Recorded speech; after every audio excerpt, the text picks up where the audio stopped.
sound. So, alamin natin kung ano yung mga kind ng bad sound. So, yung number one, yung airy and fuzzy sound. So, ito po, in Tagalog po, yung mahangin at hindi clear na tunog. So, nangyayari daw po ito kung hindi po tayo masyadong nakapag-warm up, pag hindi po tayo masyadong tumutugtog ng trombone, o hindi tayo nakakapag-practice, or sometimes pag sobrang haba po ng tugtugan dahil pagod na po tayo. So, ito po yung mga reason kung bakit po tayo nagkakaroon ng airy and fuzzy sound. So, this can be fixed po kung marunong tayong mag-mouthpiece passing. So, lagi po natin kailangan gawin yung mouthpiece passing. Bakit? Para malaman po natin yung correct placement and angle ng playing. And para mahanap po natin yung sentro ng sound. So, yung pangalawa naman po na kind ng bad sound ay yung nasal sound. So, yung nasal sound naman po, kalimitan po itong problema ng mga beginner, ng mga intermediate level na trombone player. So, paano po natin ito ma-avoid? So, kailangan po nating malaman, pag nagkakaroon po tayo ng nasal sound, ang problema po natin ay kalimitan yung opening ng ating mouth, yung lips, ay either malaki yung butas or sobrang liit. So, ngayon, para po ma-fix natin to, kailangan natin mag-experiment. So, ngayon, naalam na natin, pag may nasal sound tayo, mag-experiment tayo kung ano yung tamang butas na kailangan ng ating lips para makapag-produce tayo ng magandang sound. So, alamin natin kung ano yung tamang sukat. Kasi mamaya, pag sobrang laki, maapektuhan. And then, pag sobrang liit naman, halos hindi magiging masikip yung sound. So, kaya rin siya nagkaka-nasal sound kasi pag sobrang wide ng opening ng lips natin, pag binuka mo yung lips mo, na may connected siya sa ilong natin. So, parang kang kumakanta, yung nasal sound diretso sa ilong mo, so parang nagbabara yung sound. So yun, kailangan nating iwasan yan. And then yung pangatlo naman ng bad sound na ay yung closed throat. So ito, natutunan ko to sa mga summer camp ko sa PYSB paano maalis yung closed throat. So using meron silang ginagamit na tool para ilalagay sa mouth mo para mag-open yung throat. So kailangan natin ng enough space sa ating throat para makapag-pass through yung air pag-blow natin ng mas malinis, mas maganda yung daloy ng hangin. So, isa pang technique para matanggal yung ating pagbabara ng ano. Kasi, isipin nyo, pag nagsasalita ako ng ganito, hindi naman natin iniisip na nagsasara yung throat, di ba? O minsan, meron mga ibang tao na high pitch, pero open pa rin yung throat nila. So, incorporate natin yung pagsasalita or yung pagkanta sa pagtugtog.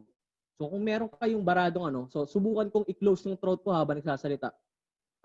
So ang magiging tunog ko ganito. So pag tumutugtog tayo, na nakasarado yung throat natin, ganito rin na mangyayari.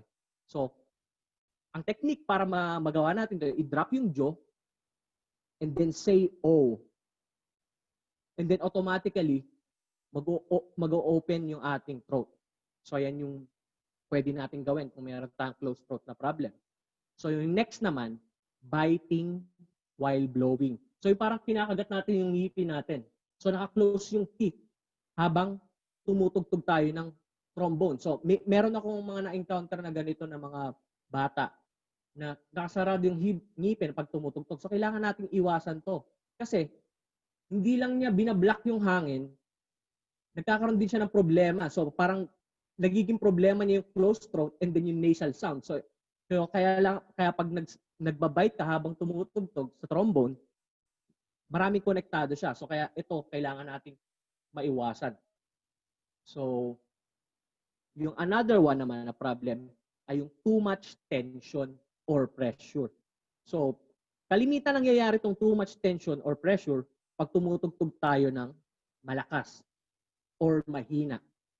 So ngayon, nagkaka-problem yung sound natin dahil pag may dumating ng fortissimo, bibirahin natin ng tugtog.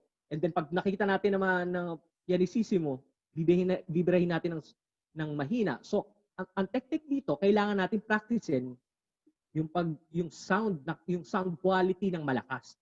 Kasi hindi porke nakakatugtog tayo ng malakas ay maganda na yun. So, kailangan natin pinapractice din ng loud playing, pinapractice din ang soft playing. So pag sa loud playing, lagi mong iisipin na makapag-produce ka ng tamang quality and then sapat lang dun sa kailangan ng grupo, ng banda o ng orchestra.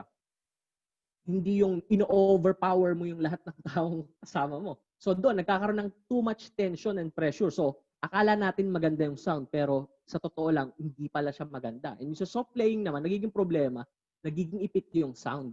So dito, magagamit mo yung open yung say o yung drop your urgyo, yung pinag-usapan ko kanina kung paano ma-open yung throat pag tumutugtog ng soft playing.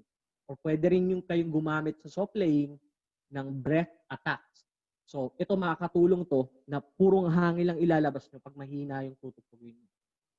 And then yung next naman na gusto kong na bad sound ay dahil mali ang pwesto or wrong angle. So meron akong naging video na ginawa, nasa YouTube siya, na about sa 3 basic types of embouchure.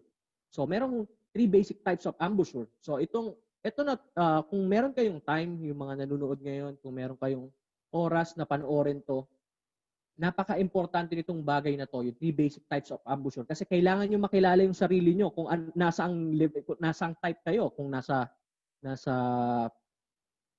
high placement embouchure ba kayo, or nasa mid placement embouchure ba kayo, or nasa low placement embouchure. Sobrang kailangan nating malaman to para makapag-produce tayo ng magandang sound. Kasi kailangan nating malaman yung direction ng sound eh. So kasi ang high placement embouchure, ang direction ng sound niya ay downstream. So pababa. Yung mid placement embouchure naman ay pababa din ng hangin.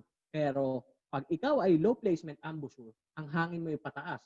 So, kung halimbawa ay high placement embouchure ka, pero pinipilit mo na pataas yung hangin mo, hindi mo mahahanap yung center ng sound. So, kailangan mag-experiment ka rito. Kung may time kayo, panoorin nyo ito yung YouTube video na ginawa ko about sa 3 types of embouchure.